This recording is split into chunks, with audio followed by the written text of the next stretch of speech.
Ya es hora de despertaros del sueño. Miembros de Iglesia Bíblica del Señor Jesucristo, es hora de despertar. ¿Por qué? Porque ahora está más cerca la salvación de nosotros que cuando creímos. La noche está muy avanzada y se acerca el día. Pablo está asumiendo aquí que los creyentes tenemos una perspectiva clara del tiempo característico en que vivimos. Y él no se está refiriendo al tiempo que nosotros medimos cronológicamente con el reloj. En griego hay dos palabras, cronos y kairos. No es el tiempo cronos que yo puedo medir con las manecillas del reloj. Es el tiempo de oportunidad. Es esta era en la que nosotros vivimos. Esta era comprendida entre las dos venidas de Cristo. Ya Cristo llevó a cabo su obra de redención a favor de su pueblo, de manera que en el momento de nuestra conversión fuimos justificados por la fe. Ya fuimos declarados justos en el tribunal de Dios. Ya no hay condenación para aquellos que están en Cristo Jesús, como dice Pablo en Romanos 8:1. Mis hermanos amados, todos nuestros pecados fueron perdonados. Fuimos adoptados por Dios como sus hijos. Ya disfrutamos ahora del don de la vida eterna en Cristo, pero aún no experimentamos plenamente los beneficios de nuestra salvación porque no hemos sido aún glorificados. El pecado todavía mora en nosotros. Estamos en un cuerpo de muerte en el que mora el pecado, y por lo tanto no somos capaces de experimentar a plenitud lo que Cristo compró para nosotros en la cruz. Es en ese sentido que Pablo nos dice en la segunda mitad del versículo 11 que ahora está más cerca de nosotros nuestra salvación que cuando creímos. No es que ahora somos medio salvos. No es que ahora estamos más o menos salvos. No, mis hermanos. Nosotros disfrutamos de una salvación completa que no podemos disfrutar completamente. Ya tenemos una salvación completa, pero todavía no podemos disfrutarlo completamente, porque no hemos sido aún glorificados. Es ese aspecto de nuestra salvación del que Pablo está hablando aquí. Cada día que pasa, nosotros nos acercamos a ese glorioso día, a la segunda venida de Cristo, cuando todas las células cancerosas del pecado serán eliminadas para siempre, cuando nuestros cuerpos serán transformados semejante al cuerpo de Cristo en su resurrección, y entonces podremos disfrutar de una plena comunión con Dios en su presencia por los siglos de los siglos. Eso está cada vez más cerca, hermanos. No por la pandemia. Pablo dijo hace 2000 años, esto está cada vez más cerca. Nosotros estamos mucho más cerca de nuestra redención final, mucho más cerca de la transformación de nuestros cuerpos, mucho más cerca de la completa santificación de nuestras almas. Estamos cada vez más cerca. Nuestra ciudadanía está en los cielos, dice Pablo en Filipenses capítulo 3, versículo 20, de donde también esperamos al Salvador, al Señor Jesucristo, el cual transformará el cuerpo de la humillación nuestra para que sea semejante al cuerpo de la gloria suya. ¿Cuándo va a suceder eso? En la segunda venida de Cristo. Hay una conexión entre estos dos eventos, la venida de Jesús y nuestra glorificación. Cuando Él vuelva, seremos como Él en santidad. Es lo mismo que Juan nos dice en 1 de Juan capítulo 3, amados, ahora somos hijos de Dios. ¿Ven? No es que estamos viendo a ver si tal vez cuando lleguemos al cielo nos digan que nosotros estamos escritos en el libro de la vida. No. Ya somos, si tú has creído en Cristo, si tú te arrepentiste de tus pecados, ya somos hijos de Dios. Y aún no se ha manifestado lo que habremos de ser. Pero sabemos que cuando Él se manifieste seremos semejantes a Él, porque le veremos tal como Él es. Ese es el tiempo intermedio en que vivimos, ¿ven? Ya Cristo vino. Ya Cristo llevó a cabo la salvación de su pueblo. Pero estamos a la espera de que Él regrese para que podamos disfrutar plenamente de los beneficios de nuestra salvación. Eso es lo que algunos teólogos han llamado el ya y el todavía no del reino de los cielos. El ya y el todavía no. ¿Estamos en el reino? Sí. ¿Estamos esperando el reino? Sí. El ya y el todavía no. Mis hermanos, cuando Cristo asumió una naturaleza humana en el vientre de María, la eternidad penetró en el tiempo. Y el reino de Dios se hizo presente en este mundo caído. Porque el Rey llegó. El reino de los cielos se ha acercado, arrepentíos y creed en el Evangelio, dice Jesús en Marcos 1:14. La luz del mundo, Jesús, ya penetró las tinieblas del presente siglo malo, como le llama Pablo a esta era en Gálatas capítulo 1, versículo 4, el presente siglo malo. Y esa luz sigue avanzando por el poder del Evangelio, conquistando los corazones de los hombres. Mis hermanos, el reino de Dios ya está aquí, pero no ha sido consumado. Ya fue inaugurado, no ha sido consumado. El ya y el todavía no. Los cristianos ya estamos en el reino de Cristo. Ya fuimos libertados de la esclavitud del pecado. Ya somos una nueva creación, según a los Corintios capítulo 5 versículo 17, de modo que si alguno está en Cristo, nueva criatura, literalmente es una nueva creación. La nueva creación, estamos esperando los cielos nuevos y la tierra nueva. Mis hermanos, ya la nueva creación llegó. Este mundo ya está preñado de la era venidera. Pero todavía hay focos de resistencia, dentro y fuera de nosotros. El pecado continúa presente en el mundo y en nuestro propio corazón. Hay focos de resistencia, por eso la lucha. Tú eres creyente, tú sabes lo que es esa lucha. Esa lucha entre el quiero y no quiero, esa lucha entre el pecado me seduce pero no quiero pecar. Quiero y no quiero, estoy en el ya y el todavía no. Como dice John Piper, me encanta esta cita, él dice: vivimos en tiempos superpuestos. La era del perdón, la justicia, la vida, la paz, la pureza, la luz y el gozo ha llegado con la venida de Jesucristo hace 2000 años. Pero aún permanece la antigua era de la culpa, la muerte, el pecado, la contienda, la enfermedad, las tinieblas y las miserias.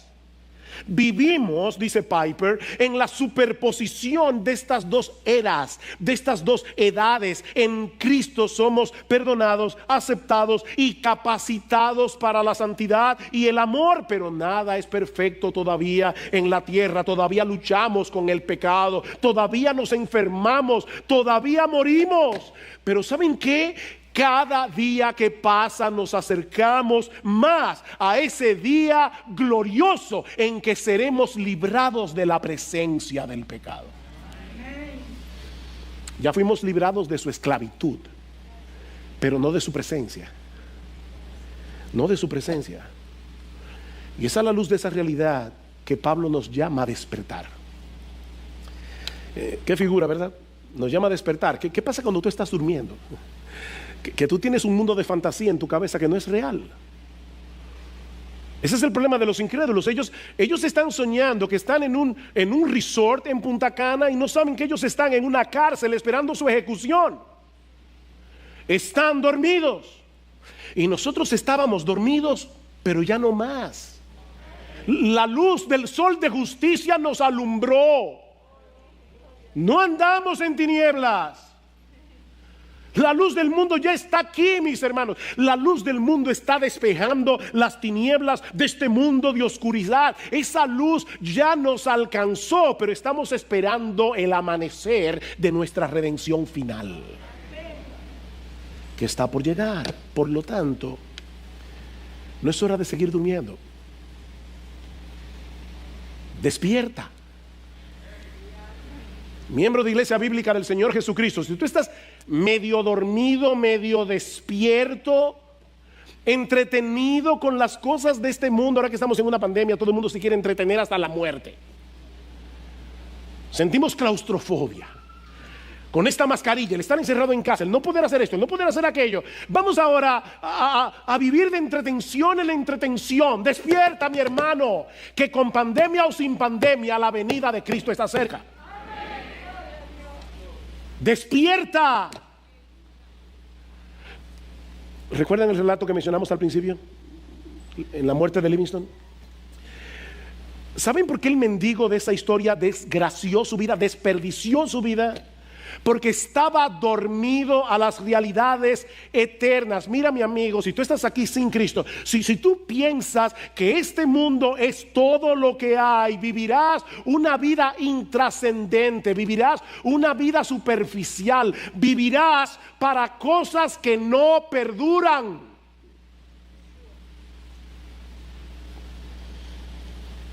Me acuerdo, me vino a la mente ahora una historia que mi papá nos hacía cuando éramos niños, de un hombre que estaba afanado, obsesionado, porque él quería una finquita. Quiero tierra, quiero tierra.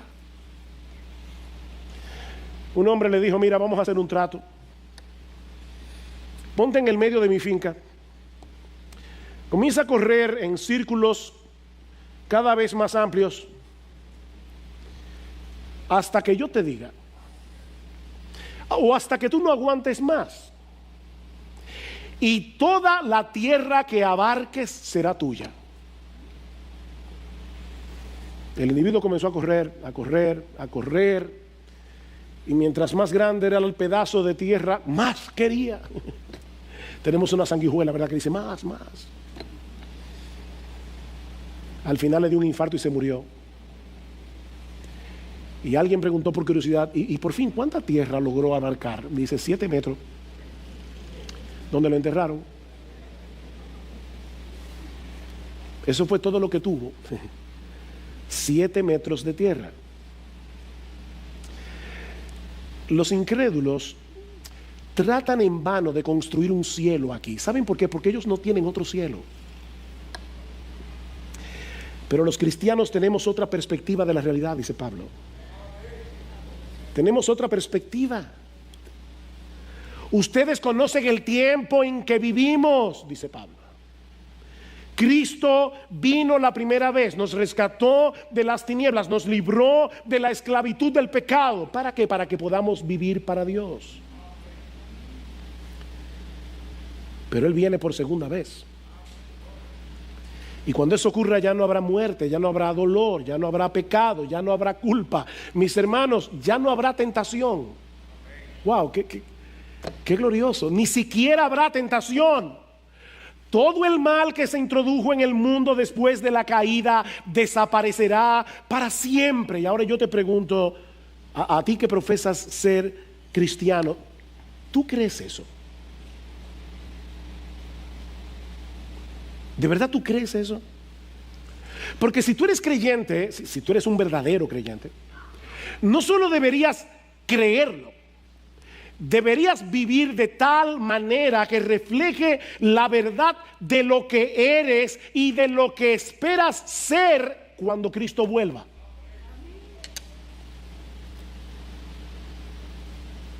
Imagínate que este próximo martes tú tienes un viaje extremadamente importante. El vuelo sale bien temprano. Todavía no has preparado las maletas y tienes muchas diligencias que hacer antes de viajar. Mire, esa realidad, lo que va a suceder el martes, va a dominar lo que vas a hacer el lunes. ¿No es así? No hay tiempo que perder. El futuro determina tu presente.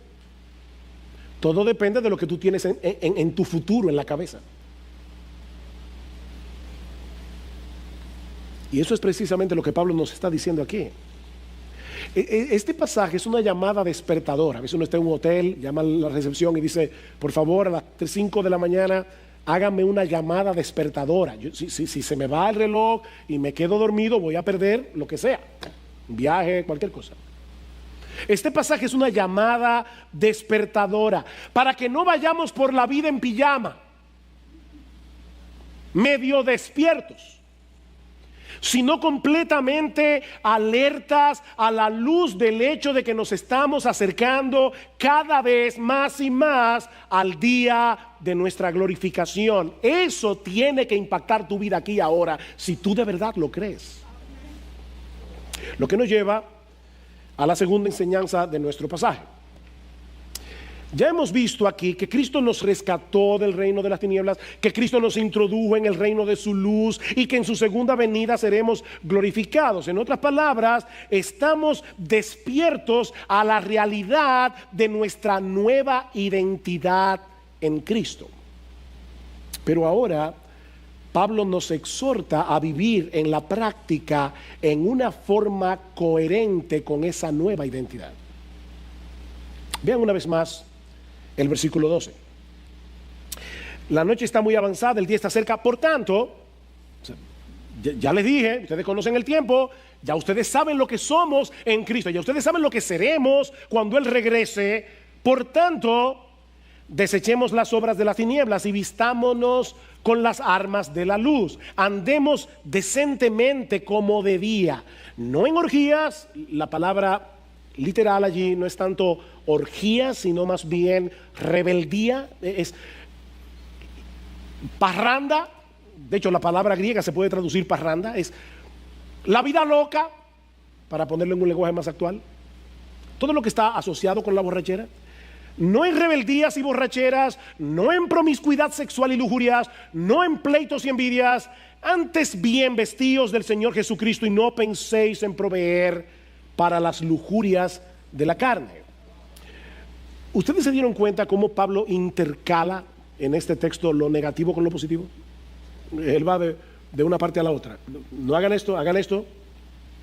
Por cuanto fuimos rescatados de este mundo de tinieblas y estamos a la espera de nuestra glorificación, hay algo que debemos desechar, hay algo que debemos ponernos, hay algo que debemos quitarnos, hay algo de lo cual debemos vestirnos. Los cristianos debemos desechar las obras de las tinieblas por la sencilla razón de que ahora estamos en luz. Andemos como de día.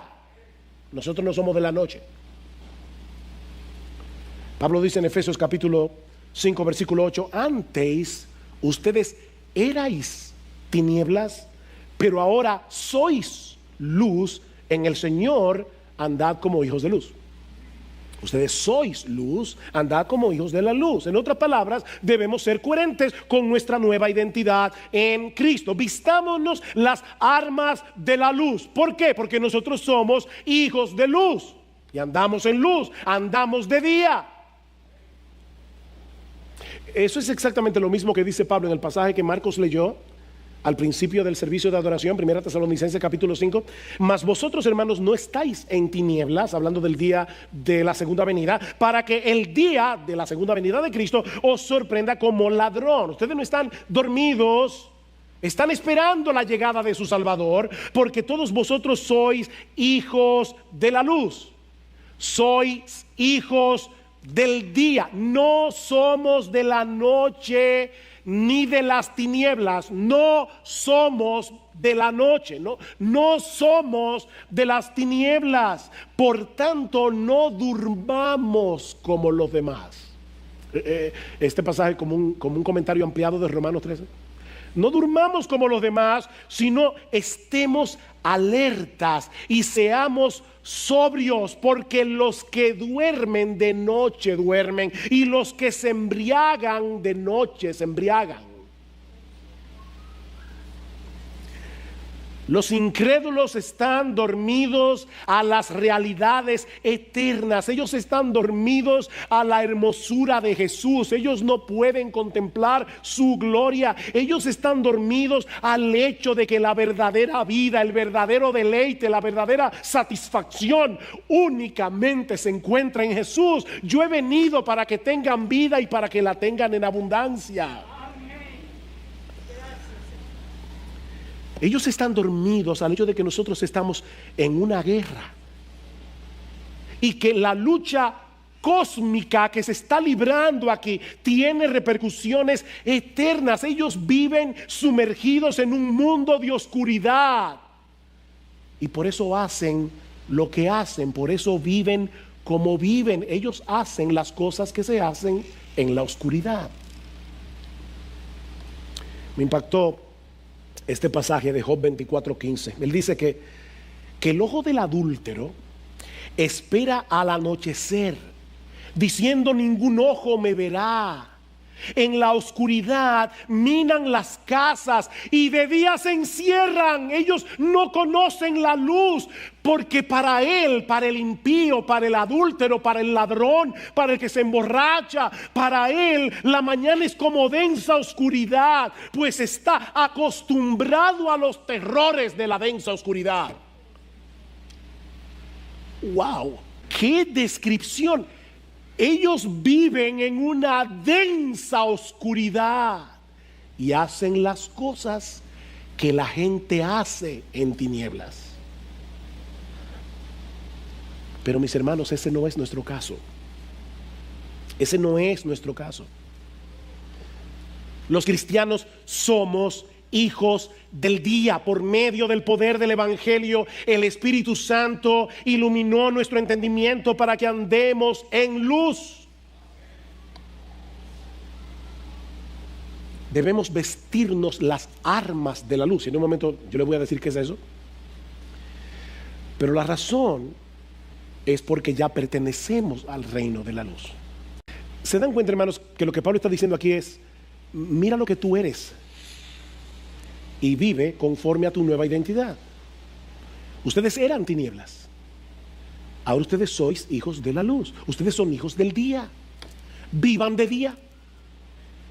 Quítate la pijama, despierta y vístete las armas de la luz, porque esto no es un picnic, esto es una guerra.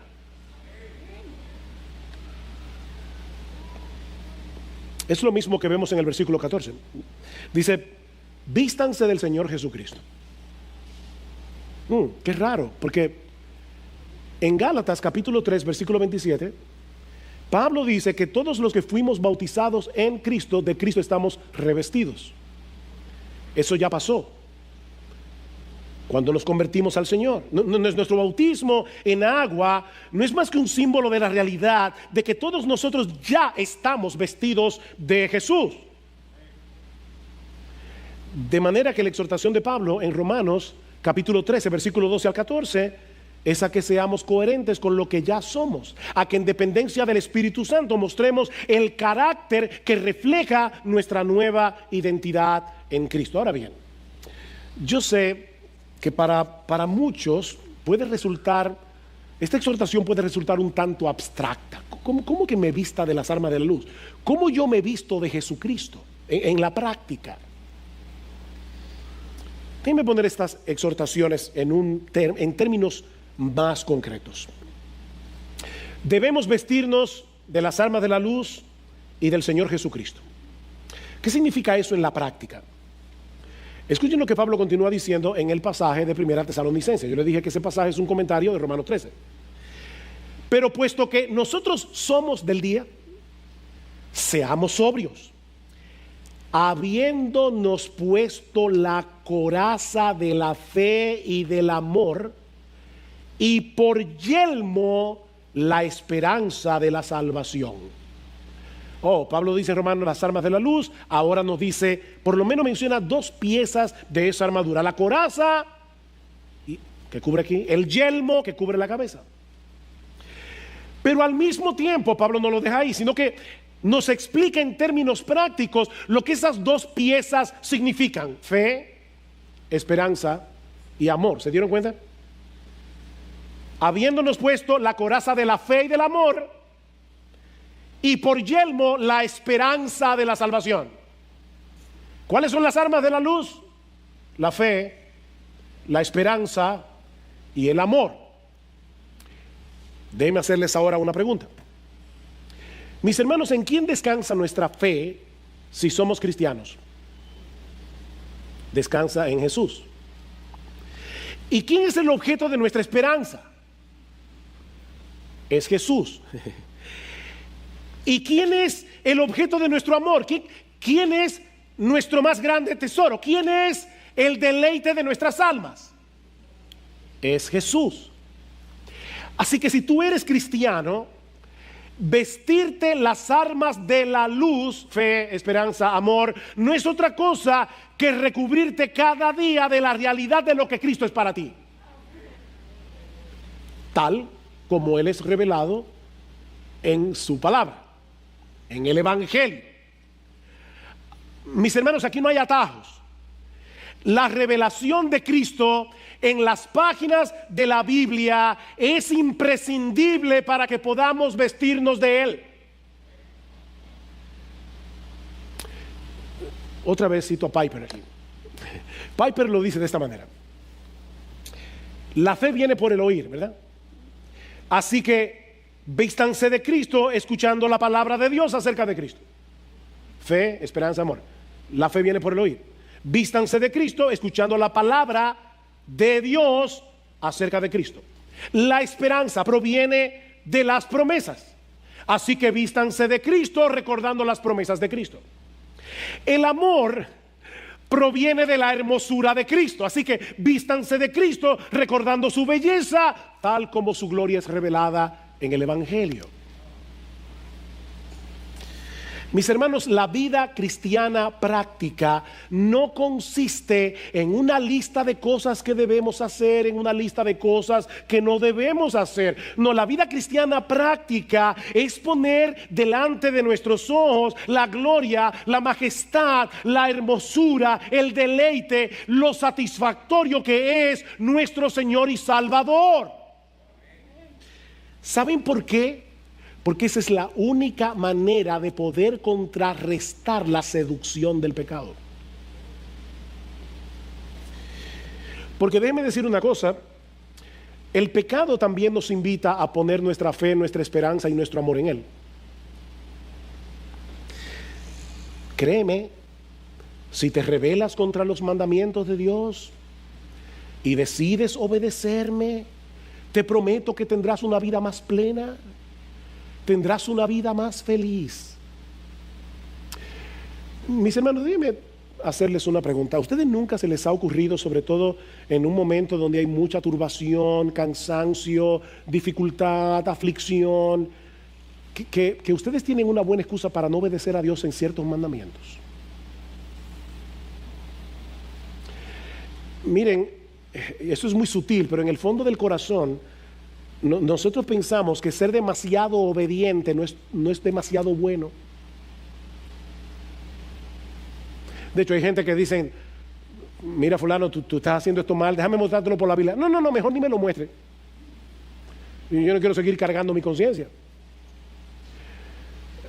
Es como ese ejercicio que hemos hecho otras veces, donde uno le dice a las personas: piensa rápidamente cuáles son las palabras que vienen a tu mente cuando tú escuchas la palabra santidad. Y todo el mundo comienza a decir pureza, obediencia. A nadie se le ocurre decir alegría, porque nosotros no solemos conectar la santidad con la alegría. Sin embargo, dice la Biblia: tus mandamientos son rectos y por eso alegran el corazón. Yo les he dicho estas cosas para que ustedes tengan mi gozo completo en ustedes mismos. La palabra de Dios da gozo. La obediencia a Dios trae gozo. La obediencia a los mandamientos de Dios trae gozo. Mi amigo, que tú estás aquí en esta mañana sin Cristo, no es el pecado lo que te va a dar una vida feliz. El pecado te va a desgraciar tu vida. Son promesas falsas. El pecado no puede dar lo que promete.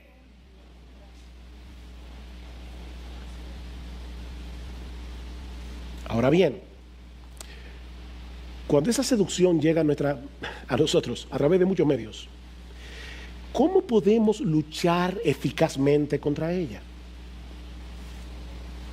¿Simplemente diciendo que no? Volviendo a poner nuestra fe, nuestra esperanza y nuestro amor en el objeto correcto. ¿Qué dice el autor de la carta a los Hebreos? Hebreos capítulo 12. Despojémonos de todo peso y del pecado que tan fácilmente nos envuelve y corramos con paciencia la carrera que tenemos por delante. ¿Cómo? Puestos los ojos en Jesús, el autor y el consumador de nuestra fe. ¿Ven el punto otra vez? puesto los ojos en Jesús. Mis hermanos, vean nuestro texto otra vez, Romanos capítulo 13. En el versículo 13, Pablo nos exhorta a andar como de día, y entonces cita algunos de los pecados característicos de este mundo de oscuridad del cual fuimos rescatados. Luego, al final del versículo 14, Pablo nos dice, y voy a citar aquí literalmente el texto, que no debemos entretenernos pensando en cómo vamos a proveer para las lujurias de la carne.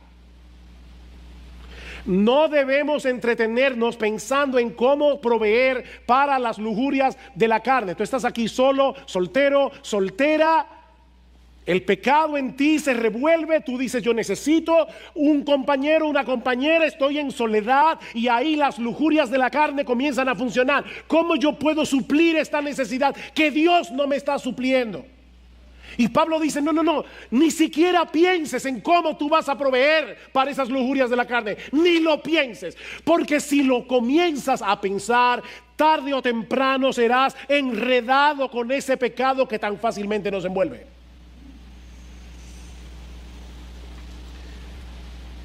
Andemos de día, no en lujurias, no en borracheras, no en envidias, no en pleitos.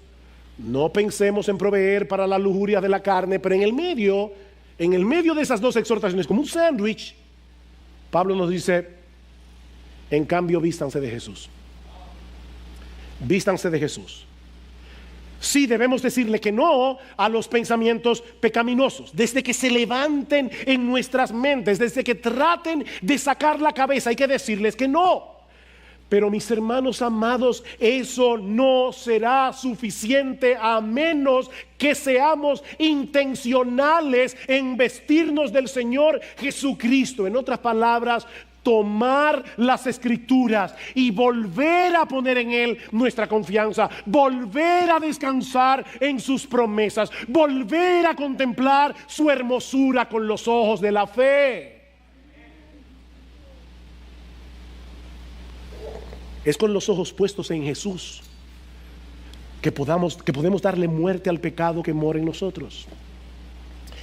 Y es contemplando su gloria que somos transformados de gloria en gloria en la misma imagen como por el Espíritu del Señor. Colosenses 2 Corintios capítulo 3, versículo 18.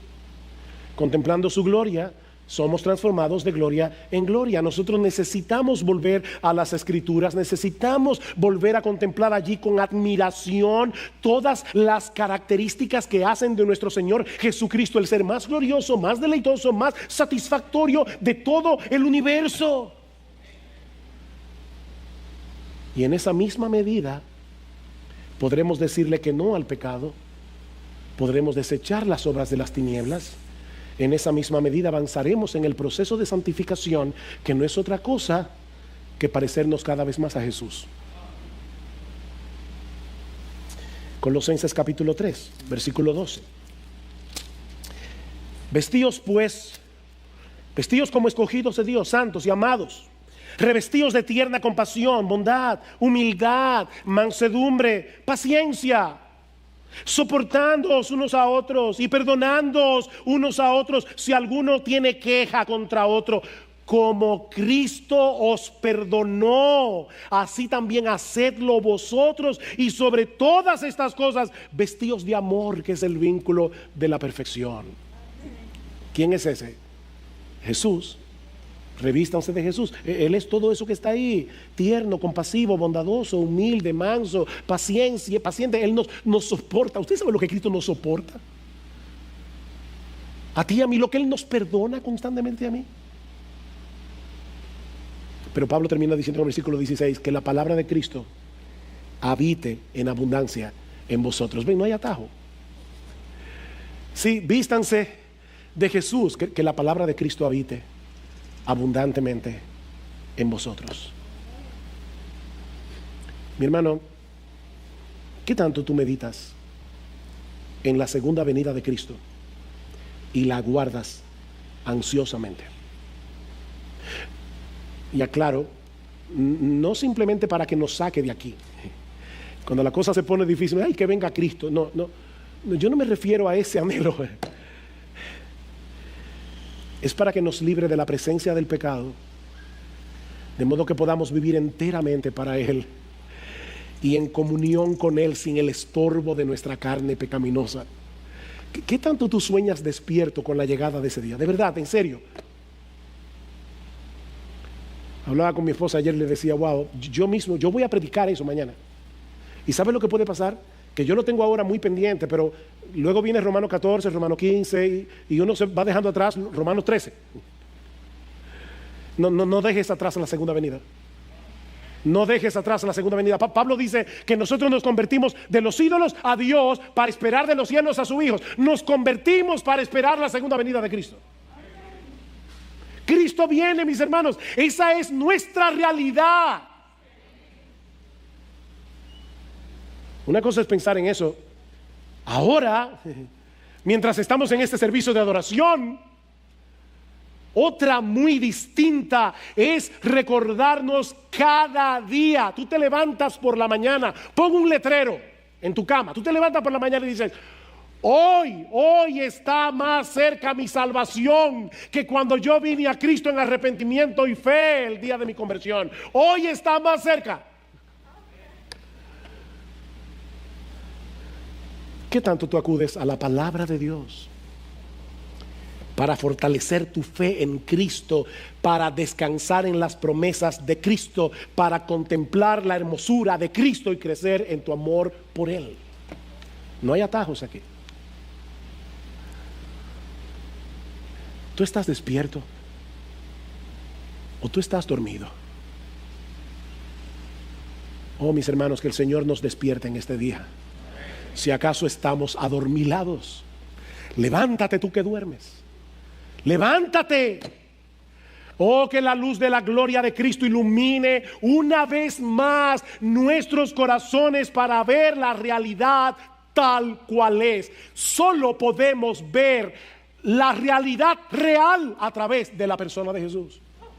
¿Cómo podemos saber cuál es la religión verdadera si hay tantas religiones en el mundo?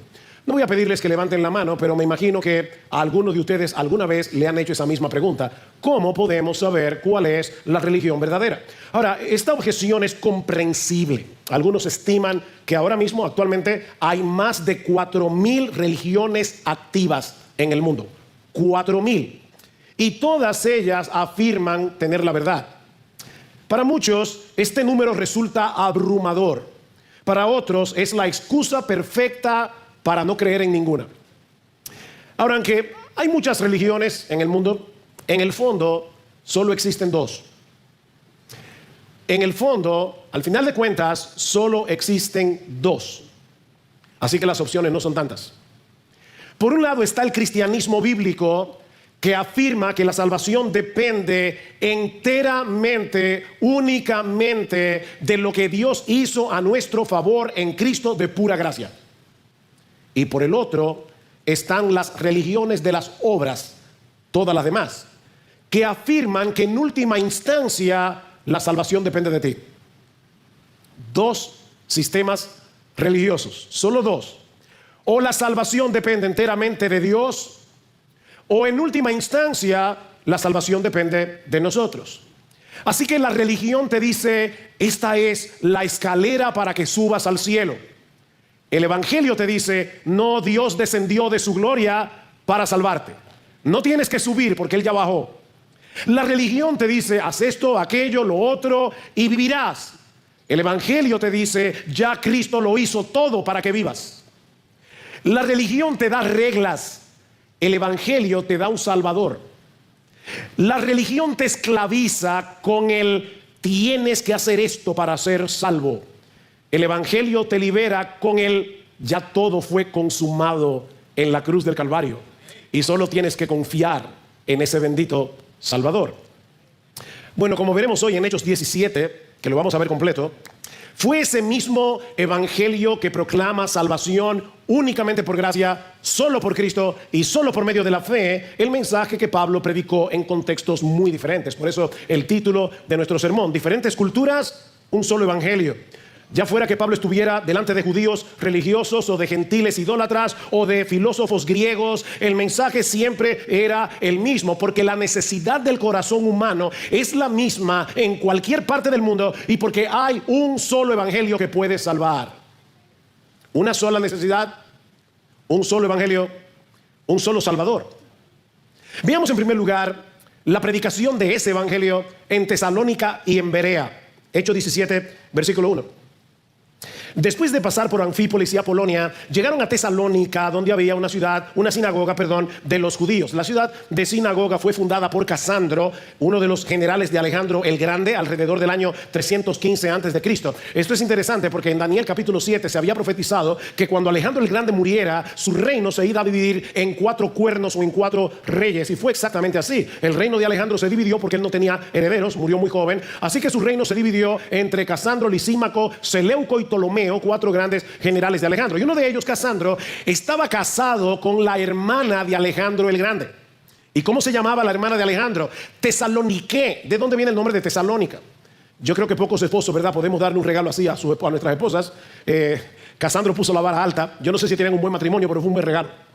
Tesalónica se encontraba en un lugar muy estratégico, privilegiado, porque era el mejor puerto natural de la región, o sea, de toda Macedonia. Estaba ubicada sobre la vía Ignacia, era una de las carreteras más importantes construidas por los romanos, cubría unos 1120 kilómetros de distancia, y la ciudad era de fácil acceso, tanto por el mar como por tierra. Durante la dominación romana, Tesalónica vino a ser la capital de toda Macedonia con una población de 200,000 habitantes. Era la Nueva York de Macedonia en aquellos días. Una típica ciudad portuaria con una intensa actividad comercial, lo que atrajo a muchos judíos, una mezcla de religiones y una rampante inmoralidad. Cuando Pablo y Silas llegaron a Tesalónica, hicieron lo que siempre solían hacer: buscar una sinagoga y enseñar y predicar el evangelio a los judíos. Vean los versículos 2 y 3. Y Pablo, según su costumbre, fue a ellos y por 3 días de reposos discutió con ellos basándose en las Escrituras, explicando y presentando evidencia de que era necesario que el Cristo padeciera y resucitara de entre los muertos, y diciendo: este Jesús a quien yo os anuncio es el Cristo, el Mesías, el Salvador prometido.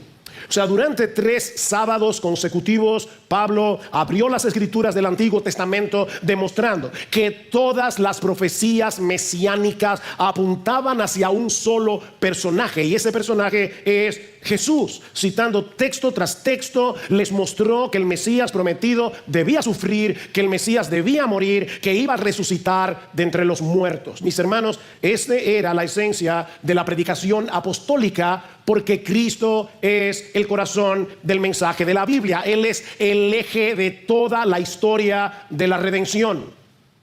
La Biblia, mis hermanos y amigos que nos visitan, no es un libro de historias sueltas con lecciones morales. Este libro no se hizo para enseñar moral y cívica. Es una sola historia tejida por un solo autor y que apunta hacia una sola persona, nuestro bendito Señor y Salvador Jesucristo. Desde Génesis hasta Malaquías, el Antiguo Testamento no hace otra cosa que preparar el camino para la llegada de Jesús. Ese fue el mensaje de Pablo en Tesalónica, el mismo que predicaba donde quiera que iba, y el resultado fue sorprendente. Versículo 4. Algunos de ellos creyeron y se unieron a Pablo y a Silas, juntamente con una gran multitud de griegos temerosos de Dios y muchas de las mujeres principales. Mucha gente se convirtió al Señor. Y por supuesto, de inmediato comenzaron los problemas. Versículo 5. Pero los judíos, llenos de envidia, llevaron a algunos hombres malvados de la plaza pública, organizaron una turba y alborotaron la ciudad, y asaltando la casa de Jasón, procuraban sacarlos al pueblo. Al no encontrarlos, arrastraron a Jasón y a algunos de los hermanos ante las autoridades de la ciudad, gritando: estos que han trastornado al mundo han venido acá también, y Jasón los ha recibido, y todos ellos actúan contra los decretos del César, diciendo que hay otro rey, Jesús. El verbo que se traduce como trastornar en el versículo 6, los que trastornan al mundo, tiene connotaciones políticas, y esto es importante para que entendamos lo que está pasando aquí. La idea era que los misioneros habían ido a Tesalónica a armar una revolución. Por eso la otra acusación era que ellos estaban desafiando al César, proclamando a otro rey llamado Jesús. En otras palabras, pretenden acusarlos de alta traición. Ahora, aunque Jesús mismo le dijo a Pilato que su reino no era de este mundo, ¿recuerdan eso? El evangelio sí proclama a Jesús no solo como el Salvador que perdona pecados, sino también como un rey que tiene pleno derecho sobre toda nuestra vida. Alguien decía, y me encantó esta frase, que Jesús y el César son dos reyes diferentes. El César era un rey humano que pretendía ser Dios. Cristo es un rey divino, el Dios verdadero, que por amor a nosotros se hizo hombre, pero sigue siendo rey y sigue siendo Dios. Y esto es importante porque hoy día el evangelio está de moda.